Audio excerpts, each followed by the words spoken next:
Hi, this is Michael William Denny of ThunderShamanism.com, and today we're going to talk about another chapter in the book, The Thunder Wizard Path, and this chapter is called Mother Hulda. Now, I have to say my experience with Mother Hulda is really what got me to connect to my ancestral path. And I need to take a moment here to express my gratitude to her and the importance of her in this work. So there's a link I'm going to put down below of a free video. You can just go onto YouTube and you can practice it. And the reason why is because I think it's probably the most important thing. If there was one thing in my path, somebody came to me and said, okay, what's the one thing that I should do? It would be what I call the WhooHu breath, which is a meditative breath that connects you to the Earth Mother Goddess, specifically the primordial Earth Mother of Northern Europe. And I'll get into that. So that's who she is. If you're not familiar with her, she's the Germanic Earth Mother Goddess, and experts, and I agree as well, believe that she is probably the oldest of the Earth gods, the oldest of the gods, perhaps even the mother of all of the gods. Her name is Hulda, and her name means hidden, like hidden under the earth. And even today in Germany, to this day, when it snows, people will point up at the sky and say, Mother Hulda is shaking out her bedspread. Because, bedspreads had down in them, and when you shake them out, the little feathers come flying out. And so that's what they're saying. And there's a really strong connection to Mother Hulda and some legends and some stories still connected to her and connected to deep wisdom and initiatory wisdom and all of that. So anyway, I suggest you Google her if you're not familiar with her. Look her up. Now, this is what happened with me. Now, before I got into studying my ancestral path, I had reached a really critical juncture in my energetic training.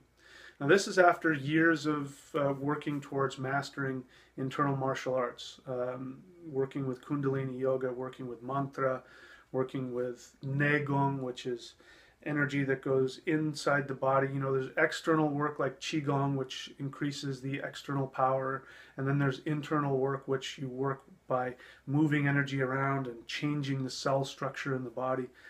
And I'd done a lot of that, and I had got to a critical juncture, and I was getting what people call energy sickness. I mean, the energy was just building to a point. I mean, I had these pounding headaches, heat running through me. There was clearly something I was doing wrong. And I had, what I was doing is I was trying to get to that next level. And I was working with, stuff that was around. And, you got to be careful when you mix traditions, because this is what happens. And this is what I was doing. I knew I was doing, but I was mixing a bunch of different things together. And I was very frustrated. And so in meditation, out of desperation in meditation, I asked for one sound that I could chant and a breath and a posture. And I said, I'm desperate. I need something that's going to do both balance this intense energy within me, but at the same time take me to that next level. And what happened was is as soon as I asked, I received a meditation practice, which had to do with a sound, and it had to do with a specific type of breathing, and it had to do with a specific posture. And so I started practicing that, and immediately it balanced all of my energy and increased it. And I knew I was onto something. So the sound that was given to me was very specific, and the sound was Hul.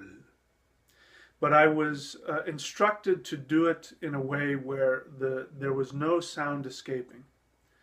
And I had a visualization of energy coming down, in the form of ice or snow coming down and trickling down into my body, and then coming up my hands and at my feet down into the earth, all the way to the center of the earth.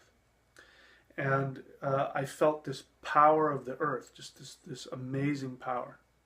Now, I wasn't completely unfamiliar with at least part of this sound. There is an earth sound in Taoist mysticism called Hu, H-U. And so that I was familiar with. And I think the Sufis actually use the sound Hu, which, by the way, the Ekankar people, there's a cult called Ekankar. They actually stole a lot of their stuff from Sikh mysticism. And they use that same sound of Hu. So the Sufis have it, the Sikhs have it. The Ekankar people stole it from or whoever founded it stole it from the Sikhs. But it's a sound of consciousness, it's a sound of healing, it's a sound of the earth. So I had learned this and I was practicing it with the L, the Hul. Now all of this is happening at the same time. I get this a little bit before I start, interestingly enough, I get the Hul breath in meditation and I start practicing it and I start teaching it to people to see their experience of it. And then I start doing this research into my ancestral path. And then I start wondering, where does this Hul breath come from? And I started researching, and I was under the assumption that it came from either, what I mentioned, the Sikh or the Sufi or the Taoist. I figured maybe it came from, there was something in it, maybe it was Hindu. I didn't know. I was looking around, and I couldn't find it anywhere. And so one day, just out of desperation, I sat at my computer and I Googled H-U-L, and I just hit. And, the first thing that came up was Mother Hulda. And then I realized, wow, I've been tapping into, when I asked for help, the first being that came to help me was the Earth Mother of my ancestral shamanic past. And what started happening was that when I would chant that, in fact, when I first started chanting it, I was transported back into prehistoric Paleolithic times. Found myself in a cave, with all the cave drawings, and there were, clearly very early humans in a cave. I didn't know where at the time, but now I'm convinced it was, these were the first people who got to Europe, and they were chanting to the Earth Mother, and they were chanting that sound, Hul, Hul. And so I believe that this is an ancient word that was strongly connected to shamanism and to the power of the earth. And that's why today, Germany, they still have this goddess that they call Hulda. So that's my story about how I got involved with the Hul breath. So there is a link below. You can click on it now. You can learn this for free. You don't have to buy anything. And again, if money's an issue for you and you want just one thing that's going to give you complete energetic and spiritual mastery, that's it. That's all you have to do. You don't have to do anything else. So, anybody wants to accuse me of, not giving away my stuff or charging for everything. That's the most powerful, the most comprehensive energy practice I have, and I give it to you for free. In fact, I hope that you share it with as many people as possible, because here's my hope.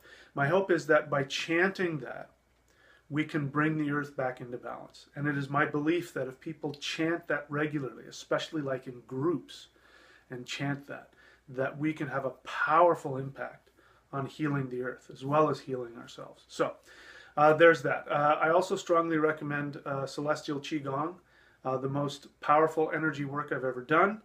And I recommend that if you want to be a powerful shaman. I also recommend, if you're really interested in learning this, you've got to work with me one-on-one.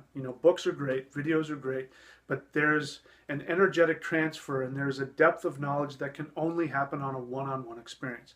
So that I offer apprenticeship. And, it's a fancy word, but all it really means is that it's one-on-one instruction with me in spiritual energetic disciplines. I'm hoping to find you know, at least a couple of people who have the ability and the desire and the commitment to learn everything that I have to learn. Because I think, you know, it would be a shame if there was some of my knowledge that didn't get passed on. So that's what I'm trying to do with that. So click on apprenticeship. You know, listen, you can cancel anytime. You don't like working with me, you can cancel. Not a big deal.